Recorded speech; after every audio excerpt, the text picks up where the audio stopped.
Assalamu alaikum class. I welcome all of you in Shams Online Academy. आज पढ़ेंगे चौथा chapter 10th class introduction to biochemistry. Biochemistry क्या होता है? The word biochemistry उसकी वो दो हिस्सों से दो पार्ट से निकला हुआ है। एक होता है बायो, दूसरा होता है केमिस्ट्री। बायो की मानी है लाइफ और केमिस्ट्री केमिस्ट्री कहते हैं स्टडी ऑफ मैटर। ठीक है, तो bio chemistry it means chemistry of life भी कह सकते हैं। बायोकेमिस्ट्री की definition of biochemistry. Biochemistry deals with the study of chemical process occurring inside the living organisms. अब यहाँ पर लिविंग ऑर्गेनिजम्स की बात की गई है, तो लिविंग ऑर्गेनिजम्स में प्लांट्स भी आते हैं और एनिमल्स भी आते हैं। अब ये प्लांट्स और एनिमल्स दोनों के अंदर जो भी केमिकल प्रोसेस होगा उसकी अगर मुताला किया जाए, उसकी स्टडी की जाए, तो उसे बायोकेमिस्ट्री कहा जाता है। इट मीन्स ये बायोकेमिस्ट्री केमिस्ट्री हम स्टडी ऑफ मैटर को कहते हैं, तो मादे की जो भी स्टडी हो। अब वहाँ पर मादे के अंदर ज़ाहिर बात है एक लाइफ होगी, एक सांस होगी। अगर वो सांस पाई जाए, एक लाइफ पाई जाए उस मादे में, तो वो हमारा बायोकेमिस्ट्री कहलाता है। और जब केमिकल प्रोसेस उन बायोकेमिस्ट्री जो भी लाइफ है मैटर वाली, उनमें केमिकल प्रोसेस होगा उनके अंदर, यानी कि जो लिविंग ऑर्गेनिजम्स हमारे प्लांट्स और एनिमल्स मौजूद हैं, इन दोनों में अगर ये प्रोसेस केमिकल प्रोसेस हो जाए, इट मीन्स कोई पेट का दर्द हो, चाहे और कोई रिएक्शन हो, तो ये सारा का सारा रिएक्शन जो होते हैं वो उसे बायोकेमिस्ट्री कहते हैं। उसकी स्टडी बायोकेमिस्ट्री की स्टडी बायोकेमिस्ट्री होता है, जो chemical process occurring inside the living organisms from ancient Greeks era. अब यहाँ पर ग्रीक एरा जो भी यूनान के दौर थे, जो भी यूनान के दौर थे उनसे पहले, यानी कि जो 19th सेंचुरी है उनसे पहले, first time the word biochemistry was used by a German chemist जिसका नाम है कार्ल न्यूबर्ग। कब इन्होंने यूज किया था बायो केमिस्ट्री का वर्ड? 1903 में। तो कार्ल न्यूबर्ग को फादर ऑफ बायोकेमिस्ट्री भी कहते हैं। Biology versus chemistry. अब यहाँ पर बायोलॉजी और केमिस्ट्री के मुताला किया जाएगा कि इनमें क्या क्या थोड़ा सा वर्सेस है। Organic molecules are broke down into simpler ones to provide energy is called catabolism।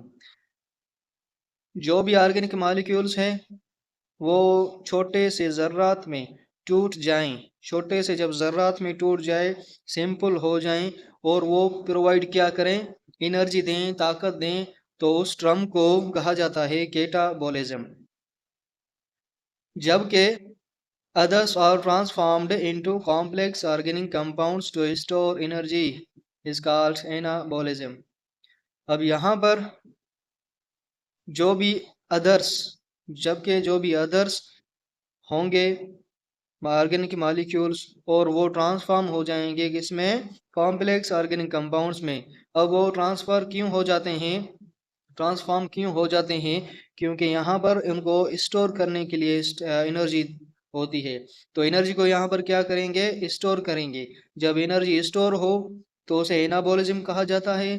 जब एनर्जी प्रोवाइड करें ऑर्गेनिक मॉलिक्यूल्स तो उसे कैटाबॉलिज्म कहा जाता है। Biology versus chemistry. एग्जाम्पल, ये starch and glycogen. Starch and glycogen इनके एग्जाम्पल्स हैं।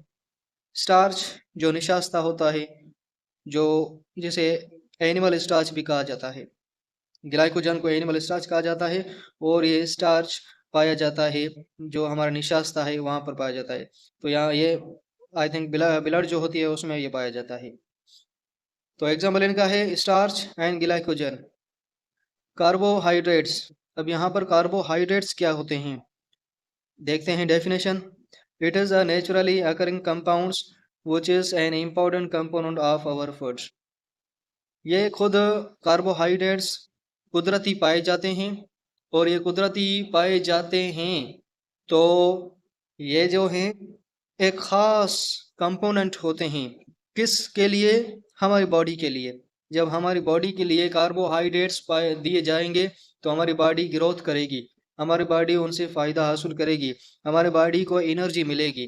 अब ये एनर्जीज़ मिल रही हैं, जो ताकत जिसे कहते हैं, ताकत काम करने की सलाहियत कहते हैं, तो वो कार्बोहाइड्रेट से हमारा होता है, जिसकी डेफिनेशन क्या थी? नेचुरली अकरिंग कंपाउंड से, which is an important component of our food. अब जैसा कि राइस चावल जो होते हैं वो हम खाते हैं, हमारी भूख मिट जाती है और हमें ताकत मिलती है। वैसे ही जो रोटी खाते हैं, वही भी हमारी क्या है? एनर्जी मिलती है। अब रोटी कहाँ से होती है? अब रोटी चावल की भी होती है और रोटी व्हीट की भी होती है। इट मीन्स जो व्हीट है वो भी कार्बोहाइड्रेट्स, जो राइस है वो भी कार्बोहाइड्रेट्स है। फ्रूट्स खाते हैं, एनर्जी मिलती है हमें, हमारे बॉडी के लिए अच्छा होता है फ्रूट, जैसे कार्बोहाइड्रेट्स कहा जाता है। पोटैटोज़ होते हैं, ये तो बहुत इंपॉर्टेंट है, हर घर में ये पाए जाते हैं। ये पकाते हैं हर घर में, गरीब हो चाहे अमीर हो, ये खाते रहते हैं। ये इनसे खाने के बाद एनर्जी मिलती है। वेजिटेबल्स, चाहे ग्रीन वेजिटेबल्स हो, येलो वेजिटेबल्स हो, चाहे और वेजिटेबल हो, वो सारी की सारी वेजिटेबल्स जो हैं वो हमारे कार्बोहाइड्रेट्स में होती हैं। Carbohydrates contain carbon, hydrogen and oxygen. Carbohydrates में कार्बन भी पाया जाता है, हाइड्रोजन भी पाया जाता है और ऑक्सीजन भी पाया जाता है। It means CHO। अगर ये तीनों एलिमेंट्स पाए जाएं जिस भी फ्रूट में, जिस भी वेजिटेबल में, या जिस भी कोई भी ऐसी खुराक जो फाइबर्स हो उसमें पाया जाए, तो उसे हम क्या कहते हैं? वो हमारे कार्बोहाइड्रेट्स होते हैं। So that general formula for carbohydrates will be CX bracket H2O Y। अब यहाँ पर जो X लिखा हुआ है, इट मीन्स ये नंबर ऑफ कार्बन है। यहाँ पर जो Y लिखा हुआ है, इट मीन्स ये नंबर ऑफ हाइड्रोजन है। कितने हाइड्रोजन वहाँ पर पाए जाते हैं? और वहाँ सॉरी, CX जो है नंबर ऑफ कार्बन, और यहाँ पर H2 है, वो नंबर ऑफ वाटर पाया जाता है। तो उसमें वाटर में ज़ाहिर बात है हाइड्रोजन भी है और ऑक्सीजन भी है, दोनों एटम्स मौजूद होते हैं। तो ऑक्सीजन के लिहाज से जो हाइड्रोजन होते हैं वो डबल होते हैं। तो इट मीन्स 6 अगर हाइड्रोजन ऑक्सीजन होंगे, तो यहाँ पर हाइड्रोजन कितना होना चाहिए? डबल उसका, 6 का डबल 12 हो जाएगा। फॉर एग्जांपल C6H12O6, ये जो C6H12O6 है, ये ग्लूकोज का फार्मूला है। This is formula for glucose.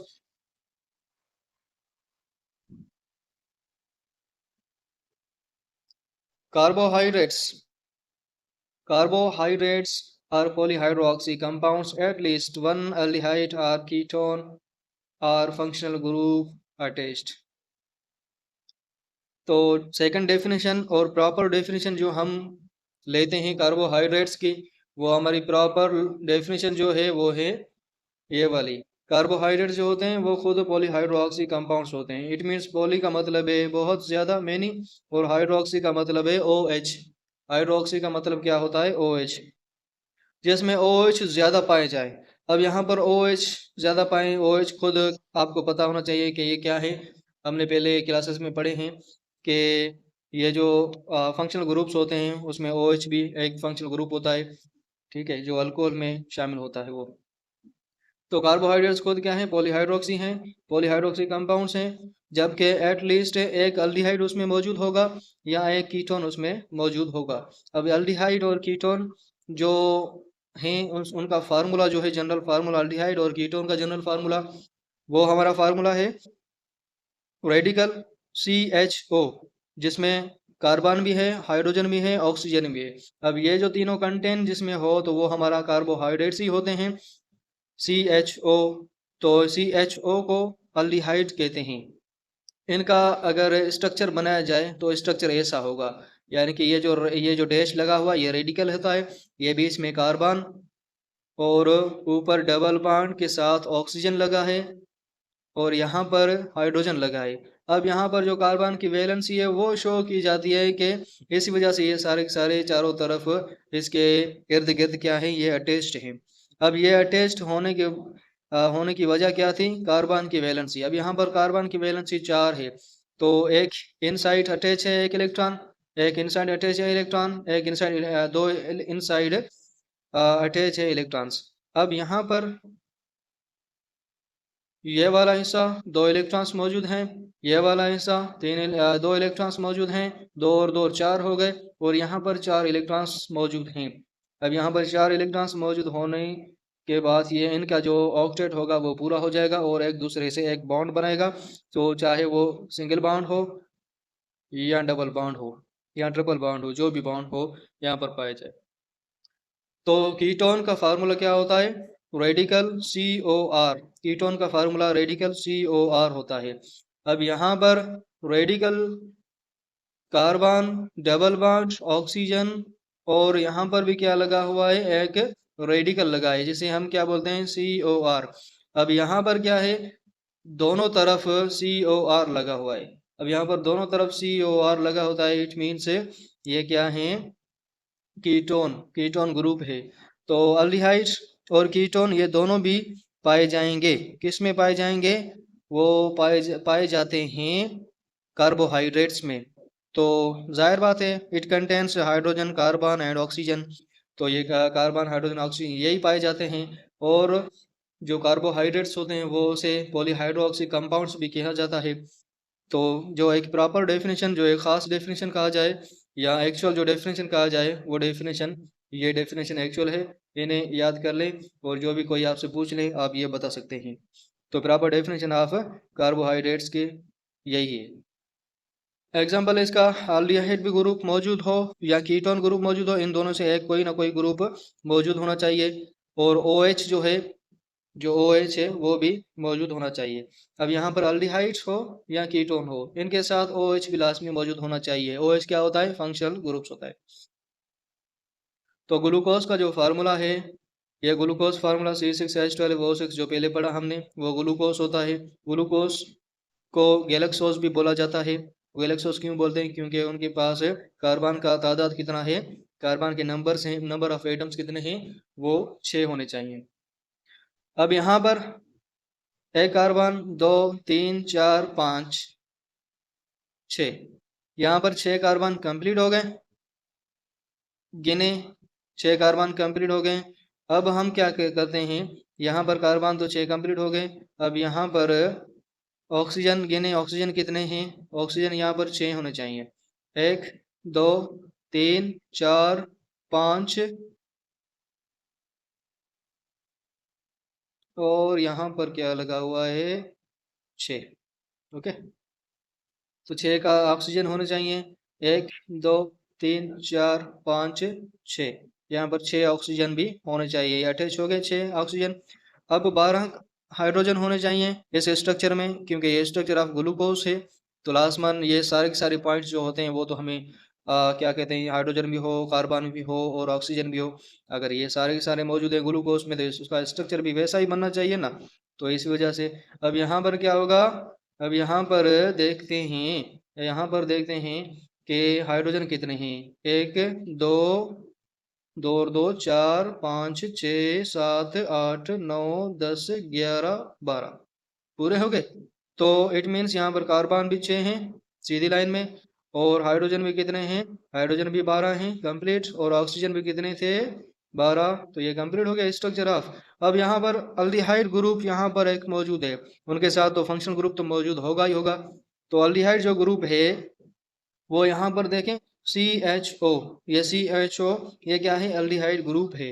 अब अल्डिहाइड का ग्रुप, अल्डिहाइड का फार्मूला क्या था, क्या ग्रुप था? Radical CHO। यहाँ पर जो, यहाँ पर डैश जो लगा हुआ है ना, वो डैश यही सेम लगा हुआ है। यहाँ पर ये डैश लगा हुआ है, इट मीन्स ये क्या शो किया जाता है? ये सारा का सारा formula for R group of aldehyde होता है। इट मीन्स ये साबित हो गया कि जो कार्बोहाइड्रेट्स होते हैं वो पॉलीहाइड्रोक्सी तो होते ही होते। अब यहाँ पर पॉलीहाइड्रोक्सी का लफ्ज़, यानी कि पॉली का मतलब होता है ज़्यादा और हाइड्रोक्सी का मतलब आता है OH ग्रुप। अब यहाँ पर OH ग्रुप दिया गया है कि ये लाजमन होगा उनके पास। तो यहाँ पर भी OH लिखा हुआ है, यहाँ पर भी OH ग्रुप है, यहाँ पर भी OH ग्रुप है, और यहाँ पर भी OH ग्रुप मौजूद है। इट मीन्स ये पॉलीहाइड्रोक्सी कहा जाता है। तो पॉलीहाइड्रोक्सी किसे कहा जाता है? कार्बोहाइड्रेट्स को कहा जाता है। कंप्लीट। तो व्हेन कार्बोहाइड्रेट कंटेन्स अल्डिहाइड, जबकि अब यहाँ पर जो टर्म्स आते हैं, जब अल्डिहाइड पाए जाएं किसी भी कार्बोहाइड्रेट में, उसे अल्डोज का नाम दिया जाता है। अल्डिहाइड होने की वजह से उसका नाम अल्डोज हो जाता है, जैसे एल्डोज भी कहा जाता है। और अगर कीटोन ग्रुप पाया जाए तो उसे कहा जाता है ketose. The most of carbohydrates are sweet in taste, जबकि जितने भी कार्बोहाइड्रेट्स होते हैं उनसे तकरीबन सारे के सारे टेस्ट में क्या होते हैं, स्वीट, मीठे होते हैं। So they are also called saccharides, तो उसे सैकराइड्स भी कहा जाता है। सैकराइड जो लफ्ज़ है लातिनी लैटिन वर्ड सैकरम से लिया गया है, और सैकरम का मीनिंग है शुगर। तो सैकराइड्स जो होगा उसकी मीनिंग क्या होगी, शुगर होगी। Carbohydrates have also property to rotate the plane polarised light. अब यहाँ पर इनकी एक खासियत यह भी है कि वो जो भी लाइट उसे पास की जाए तो उस लाइट को मूव कराते हैं प्लेन पोलराइज्ड लाइट। एक प्लेन पोलराइज्ड लाइट एक क्लॉकवाइज होती है, एक एंटी क्लॉकवाइज होती है। आइए देखते हैं कि क्लॉकवाइज और एंटी क्लॉकवाइज कैसे होती है। If carbohydrates which rotate plane polarized light to clockwise direction, अब यहाँ पर क्लॉकवाइज डायरेक्शन में अगर जो भी कार्बोहाइड्रेट्स हैं वो लाइट को प्लेन पोलराइज तो कराएंगे, पर उसका जो डायरेक्शन होगा वो जो क्लॉक होता है ना, जो घड़ी जो होती है हमारी, उस घड़ी के हिसाब से मूव करेगा। घड़ी आपको पता है कि घड़ी ऐसे मूव किया जाता है, ऐसे करती है। ऐसे जब मूव करती है इट मीन्स ये क्या है, ये घड़ी मूव कर रही है क्लॉकवाइज डायरेक्शन में। यहाँ पर जो ऐसे घूमेगा ये क्लॉकवाइज डायरेक्शन होगा, ये क्लॉकवाइज डायरेक्शन में मूव करेगा। तो उसे कहा जाता है टर्म डेक्स्ट्रो रोटेटरी। ये क्या है, डेक्स्ट्रो रोटेटरी कहा जाता है। और इस डेक्स्ट्रो रोटेटरी को इंडिकेट किया जाता है डी से, या आप प्लस से भी इसे इंडिकेट कर सकते हैं। तो ये डेक्स्ट्रो रोटेटरी होता है। सेकंड टर्म यही है कि कार्बोहाइड्रेट्स जब वो रोटेट प्लेन पोलराइज कराएं लाइट को और वो एंटी क्लॉकवाइज डायरेक्शन में हो तो उसे कहते हैं लिवर रोटेटरी। और लिवर रोटेटरी को दिखाया जाता है एल से या माइनस से। तो एंटी क्लॉकवाइज जब डायरेक्शन में मूव किया जाए ना, कोई भी कार्बोहाइड्रेट्स हो, लाइट को क्रॉस कराएंगे, पास कराएंगे, तो वो एंटी क्लॉकवाइज में मूव करेगा। एंटी क्लॉकवाइज में जब मूव करेगा इट मीन्स वो क्या है, वो हमारा लिवर रोटेटरी होगा। अब एंटी क्लॉकवाइज कैसे होता है, इट मीन्स ये ऐसे मूव करेगा। जो घड़ी होती है वो हमारी अपोजिट में मूव करे, अपोजिट में जब मूव करेगी एंटी क्लॉकवाइज मूव करेगी इट मीन्स ये क्या है, जो वक्त होता है वो पीछे चला जाता है। ये वक्त क्या होता है, पीछे हट जाता है। तो इसे हम क्या कहते हैं, एंटी क्लॉकवाइज कहते हैं। और एंटी क्लॉकवाइज जो भी कार्बोइड्स को दिया भेजा जाए एक मिक्सचर में, तो वो हमारा अगर एंटी क्लॉकवाइज मूव कराएंगे तो उस ड्रम को कहा जाएगा लिवर रोटेटरी। और उसको शो किया करते हैं एल से या माइनस से। तो ये वाला जो हिस्सा है, ये वाला देख लें, तो ये है जो ड्रम है, ये क्या कराता है, ये मूव कराता है ऐसे ही। तो एक सोर्स लगाया गया है यहाँ पर, जो एक सोर्स लगा है ये वाला एक सोर्स लगाया गया। अब ये वाला सोर्स क्या है, सोर्स ऑफ लाइट है। यहाँ पर सोर्स ऑफ लाइट है। वो सोर्स ऑफ लाइट आपको पता होना चाहिए, जब भी जो लाइट जो बल्ब होता है उसे ऑन करते हैं तो सारे कमरे में फैल जाता है। उसकी लाइट जो होती है वो सारे कमरे में फैल जाती है। अब सारे कमरे में फैलने की वजह से उसका जो डायरेक्शन, जाहिर बात है डायरेक्शन कैसा होगा, ऐसा भी होगा, ऐसा भी होगा, ऐसा भी होगा। ठीक है, तो इट मीन्स ये चारों तरफ क्या हो रही है, लाइट फैल गई है। तो उस लाइट को क्या कहते हैं, अनपोलराइज्ड लाइट। उस लाइट को अनपोलराइज्ड लाइट कहा जाता है। अब ये अनपोलराइज्ड लाइट आपको मैं दिखाऊं कि कैसे होता है। ठीक है, ये अनपोलराइज्ड लाइट।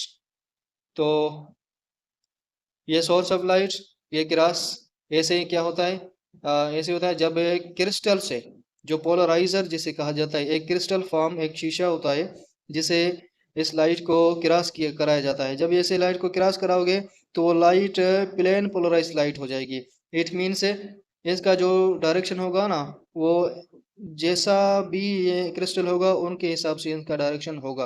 अब इनका डायरेक्शन उनके हिसाब से होगा तो ये पोलराइजर से क्रॉस किया जाएगा। पोलराइजर एक क्या है, क्रिस्टल है खुद, उससे क्रॉस किया जाएगा तो उसकी लाइट जो होगी इस फॉर्म में आ जाएगी।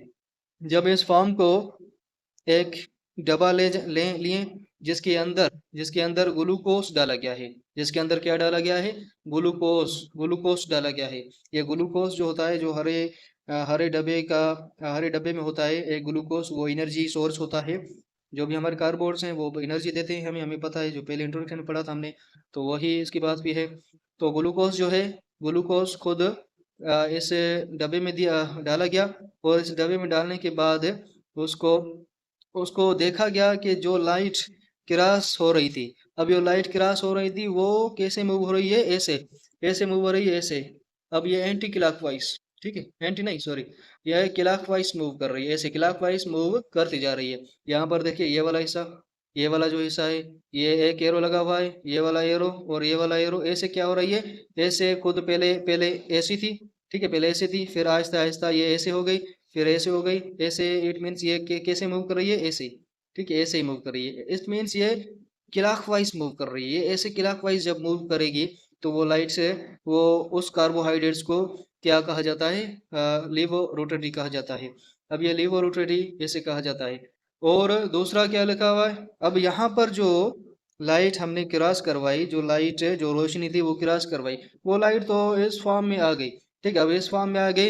इट मीन्स इन्होंने जो एंगल बनाई थी वो एंगल 90 डिग्री की एंगल बनाई, और फिर एक दूसरा क्रिस्टल लगाया गया जिसे एनालाइजर कहा जाता है।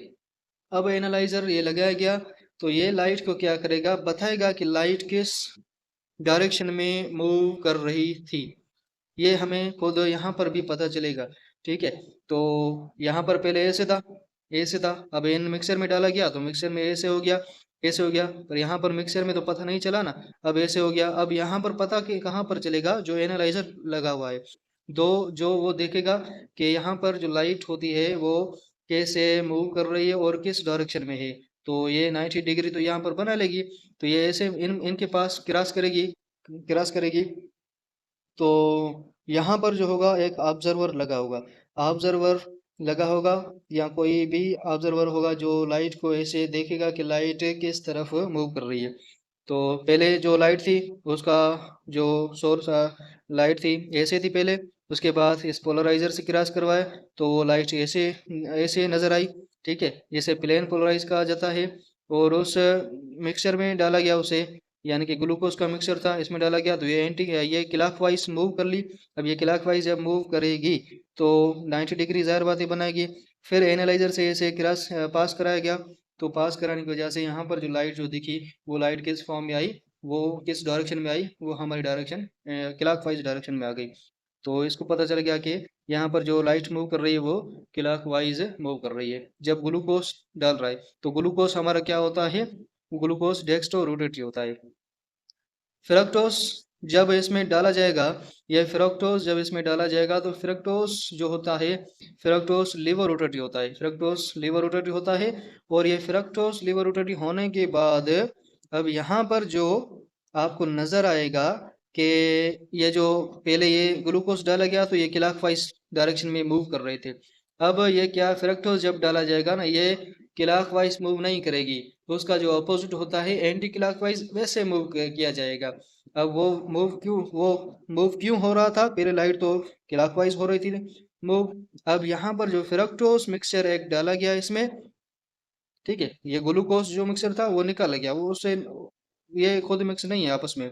ऐसा ना समझना कि यहाँ पर है ये दोनों मिक्स हैं आपस में, ऐसा नहीं। ये फ्रक्टोज है, ये फ्रक्टोज यहाँ पर डाला गया, और फ्रक्टोज वही हमारा क्या है, मूव करेगा। और वो किस फॉर्म में मूव करेगा, डायरेक्शन में एंटी क्लॉकवाइज डायरेक्शन में मूव करेगा।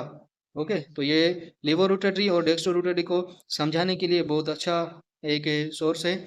आप इनसे फ़ायदा उठा लें कि जो जब भी आपको समझाना पड़े तो ये आप ऐसे समझ जाना। और ये खुद क्या है, ये पोलराइज लाइट भी होती है और अनपोलराइज लाइट भी होती है। तो लाइट एक सोर्स ले लिया जाए, आगे हमने क्या रखना है, पोलराइजर रखना है, उसके बाद देखना है कि लाइट कैसे मूव कर रही है। और जो आगे वाला है कि मिक्सर डाला जाएगा इसमें, उसके बाद ये क्रॉस करेगी वो 90 डिग्री बनाएगी, ज़ाहिर बात है। तो ऐसे ही यहाँ पर फिर एनालाइजर लगाया जाएगा, फिर ऑब्जर्व किया जाएगा कि लाइट कैसे मूव कर रही थी। अब पढ़ते हैं क्लासिफिकेशन ऑफ कार्बोहाइड्रेट्स। अब यहाँ पर क्लासिफिकेशन ऑफ कार्बोहाइड्रेट्स, ये जो कार्बोहाइड्रेट्स हैं उसकी क्लासिफिकेशन। अब ये क्लासिफिकेशन ऑफ कार्बोहाइड्रेट्स आपको पता होना चाहिए कि क्लासिफिकेशन कहा जाता है दर्जाबंदी, किसी भी कोई भी कार्बोहाइड्रेट्स हो उसकी दर्जाबंदी कि वो किस फॉर्म में होता है, उसे क्या करते हैं, तो वो कैसे बनता है, वो सारे के सारे इसकी क्लासिफिकेशन होती है। On the basis of hydrolysis, जब हाइड्रोलाइसिस उसे कराया जाएगा उनके बुनियाद के हिसाब से, there are three types of carbohydrates. जब हाइड्रोलाइसिस कराएंगे तो उनके हिसाब से तीन कार्बोहाइड्रेट्स होते हैं। तो हाइड्रो का मतलब होता है वाटर और लाइसिस का मतलब होता है ब्रेक डाउन। अब यहाँ पर हाइड्रोलाइसिस, जब भी कार्बोहाइड्रेट्स होगा उसे डाला जाएगा पानी में डाला जाएगा, वाटर में डाला जाएगा, तो वो हमारा हाइड्रोलिसिस प्रोसेस कहलाएगा। अब वहाँ पर देखते हैं कि हाइड्रोलिसिस प्रोसेस जो होते हैं वो कितने होते हैं। अब यहाँ पर जो एक मोनोसेक्राइड्स होते हैं, टाइप्स जो इसके हैं कार्बोहाइड्रेट्स के, दूसरा ओलिगोसेक्राइड्स, तीसरा पॉलीसेक्राइड्स। मोनोसेक्राइड्स एक ग्रीक वर्ड है, यहाँ पर मैंने लैटिन लिखा था तो फिर मैंने मिटा दिया, क्योंकि यहाँ पर क्या होगा, ये हम ग्रीक वर्ड है, यहाँ पर ग्रीक वर्ड होगा, ये ग्रीक वर्ड है, यहाँ पर भी ग्रीक वर्ड, क्योंकि मैंने यहाँ पर लिखा था पहले, जो मिस्टेक थे मेरे, ये ग्रीक वर्ड्स। ठीक है, तो ये तीनों के तीनों जो हैं टाइप्स ऑफ कार्बोहाइड्रेट्स, वो तीनों के तीनों हमारे क्या हैं, ग्रीक वर्ड्स से निकाले गए हैं। अब ये ग्रीक वर्ड कौन सा, अब यहाँ पर देखें मोनोसेक्राइड, ग्रीक वर्ड मोनो का मतलब क्या होता है, वन। इट मीन्स जो भी मालिक्यूल्स ऑफ शुगर निकलेगी वो एक मालिक्यूल ऑफ शुगर होगा, उससे ज्यादा नहीं ब्रेक डाउन होगा, उससे ज्यादा नहीं निकलेगा। तो ये हमारा क्या है, ये एक सेक्राइड निकल गया। अब यहाँ नंबर वाइज उसे पढ़ते जाएंगे।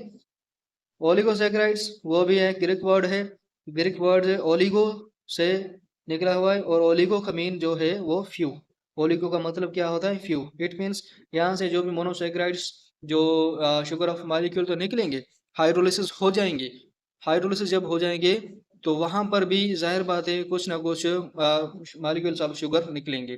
तो पॉली सेक्राइड्स जो होते हैं, वो पॉली का मतलब क्या होता है, मैनी, और मैंने सेक्राइड का मतलब आपको पहले समझाया कि सेक्राइड्स का मतलब होता है शुगर। तो टाइप पहला फर्स्ट टाइप है मोनोसेक्राइड। अब ये मोनोसेक्राइड टाइप जो है उसे पढ़ा जाएगा कि मोनोसेक्राइड टाइप ये क्या होता है। They are also called simple sugar, monosaccharide जो होते हैं उसे कहा जाता है सिंपल शुगर, दूसरा नाम ऐसा समझे कि दूसरा नाम इसका क्या है, simple sugar. They do not decompose upon the hydrolysis, जब भी इनकी हाइड्रोलिसिस के बुनियाद पे इसे हाइड्रोलिसिस किया डिकम्पोज कराएंगे तो वो डिकम्पोज ना होंगे। अब डिकम्पोज क्या होता है, डिकम्पोज का मतलब है दो या तीन मालिक्यूल ऑफ शुगर में, दो या तीन से ज्यादा मालिक्यूल ऑफ शुगर में वो क्या होते हैं, टूट जाएं जब उनकी हाइड्रोलिसिस कराएं। जब हाइड्रोलिसिस मतलब जब पानी में उसे डाला जाएगा तो वो दो या तीन से वो डिकम्पोज हो जाए, ठीक है, उसे कहते हैं डिकम्पोज। पर यहाँ पर जो लिखा हुआ है, जो मैंने हमने लिखा है कि दे डू नॉट डिकम्पोज, ये क्या होते हैं, मोनोसेक्राइड्स कभी भी डिकम्पोज नहीं होते। कहाँ पर, अपॉन दी हाइड्रोलिसिस, ये अपॉन दी हाइड्रोलिसिस पे कभी भी डिकम्पोज नहीं होंगे। अब carbohydrates contain 3 to 10 carbon atoms, यहाँ पर जो एटम्स की बात कर रहे हैं कि 3 से लेके 10 तक कार्बन एटम्स कार्बोहाइड्रेट्स में होते हैं, कार्बोहाइड्रेट्स में 10 से 3 तक कार्बोहाइड्रेट्स यहाँ पर होते हैं।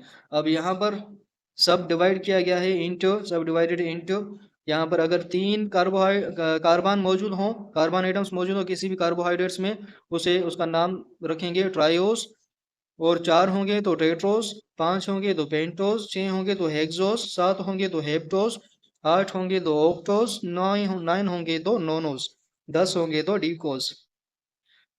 फॉर एग्जाम्पल ग्लूकोस, फ्रक्टोस, ये दोनों एग्जाम्पल ऑफ मोनोसेक्राइड्स हैं। ये कभी भी हाइड्रोलिसिस जब कराएंगे इसकी तो वो कोई भी रिएक्शन ना होगा, और ये नहीं टूटेंगे किसी भी फॉर्म में, किसी भी मॉलिक्यूल ऑफ शुगर मॉलिक्यूल में नहीं टूटेंगे। तो मोनोसेक्राइड्स जब इन्हें डाला जाएगा वाटर में तो इनकी हाइड्रोलिसिस जब होगी तो यहाँ पर हाइड्रोलिसिस, यहाँ पर कोई भी रिएक्शन ना होगा, ये इट मीन्स जो मोनोसेक्राइड होंगे इसमें तो हल हो जाएंगे, पर यहाँ पर कोई शुगर ऑफ मॉलिक्यूल दूसरा नहीं होगा, सिर्फ और सिर्फ क्या होगा, खुद गोलू जो भी मोनोसेक्राइड होंगे वो ही होंगे और कुछ नहीं होगा, हाइड्रोलिसिस नहीं होंगे। यहाँ पर जो लिखा हुआ है C6H12O6, यह है कि मोनोसेक्राइड है, ग्लूकोज का फार्मूला है, क्योंकि example of glucose and fructose दोनों दोनों क्या हैं, ये हमारे मोनोसेक्राइड्स हैं। तो C6H12O6 जब इसे वाटर में डाला जाएगा, जब वाटर में इसे डाला जाएगा इट मीन्स उनकी हाइड्रोलिसिस कराएंगे, तो यहाँ पर कोई भी रिएक्शन नहीं होगा। दो से ज्यादा जो मालिक्यूल ऑफ शुगर होते हैं उसमें टूटेंगे नहीं, ब्रेक डाउन नहीं होंगे, तो वो हमारे क्या होते हैं, monosaccharides. Glucose found in delicious foods like grapes, Honey, cane sugar, cellulose and starch. Glucose पाया जाता है डिलीशियस फूड में, हमारे हमारे जो डिलीशियस फूड होते हैं उसमें ग्लूकोज पाया जाता है। एक ग्लूकोज पाया जाता है ग्रेप्स में भी, जो अंगूर होते हैं उसमें पाए जाते हैं, हनी जो शहद, कैन शुगर जो गन्ने का जूस होता है या गन्ना जो हो उसमें पाया जाता है, दूसरा होता है सेल्यूलोज जो वुड से मिलते हैं, तीसरा होता है स्टार्च, स्टार्च निशास्ता, उनमें ये ग्लूकोज पाया जाता है। और ग्लूकोज खुद क्या है, example of monosaccharide. The normal range for blood sugar is 65 से लेके 110 मिलीग्राम पर 100 ml तक होती है इनकी। तो नॉर्मल जो रेंज है वो क्या है ब्लड शुगर की, वो 65 से लेके 110 मिलीग्राम पर 100 ml तक होता है। अब यहाँ पर 0.06 से लेके 0.1% तक इनकी रेंज होती है। अब परसेंट की बात करें तो उनकी परसेंटेज ये होगी 0.06 से लेके 0.1% तक। Glucose is rapid energy source for patients. अब ये रैपिड सोर्स एनर्जी सोर्स है, किसके लिए है, वो हैं ग्लूकोज जो है रैपिड सोर्स ऑफ, किसके हवाले से हैं, वो हैं रैपिड सोर्स हैं ग्लूकोज पेशेंट के हवाले से। जो पेशेंट्स होते हैं वो ग्लूकोज को जब खाएंगे तो इट मीन्स ये क्या होंगे, ये सारे के सारे हमारे patients. Fructose found in dry fruits, Honey, cane sugar, इसमें पाए जाते हैं फ्रक्टोज।